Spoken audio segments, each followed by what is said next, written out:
రండి మీకు ఒకటి చూపిస్తా. స్వీట్లు తింటున్నా ఫ్రెండ్స్. ఇదంటే ఏందో రసమలై అంట. కనిపిస్తలేదు వాళ్ళకి, కనబడట్లేదా? రసమలై అంట. నేను ఎప్పుడు తినలేదు ఫ్రెండ్స్. రసమలై కాజా లడ్డు, కాజా లడ్డు. అరే నాకు ఒక డౌట్ రా, రెండు చేతుల్లో రెండు పట్టుకుంటే ఏ చేతితో తింటావురా? ఒకటి నీకు ఇచ్చి తిని మళ్ళీ ఒకటి తింటా ఫ్రెండ్స్. చాలా ప్లానింగ్ తో ఉంది. జనవరి 1 గా స్వీట్లు ఎన్నైనా తినొచ్చు ఫ్రెండ్స్. హాయ్ ఫ్రెండ్స్, కాజా తింటున్నా. తిను. సూపర్ ఉంది జగపేటలో కాజా. రస్మలై డీప్ ఫ్రై ఉండదు, లైట్ గా ఇంత ఎక్స్ప్లెనేషన్ వద్దు, నువ్వు తింటున్నావు షుగర్, నోరు మూసుకొని తిను. అదే ఈ రోజుతో లాస్ట్ రా, మళ్ళీ రేపటి నుంచి 75 days తిన్నాను.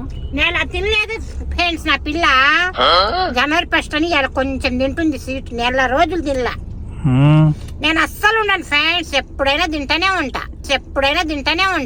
అందుకే అంత గ్లామర్ గా ఉన్నావురా నువ్వు. ఎంజాయ్ చేయాలా ఫ్రెండ్స్ లైఫ్ లో. స్వీట్లు అన్ని తినాలా ఫ్రెండ్స్. పానీపూరి, స్వీట్లు నేను ఎంజాయ్ చేస్తున్నా. అలాంటి మాటలు నమ్మకండి, తినకండి.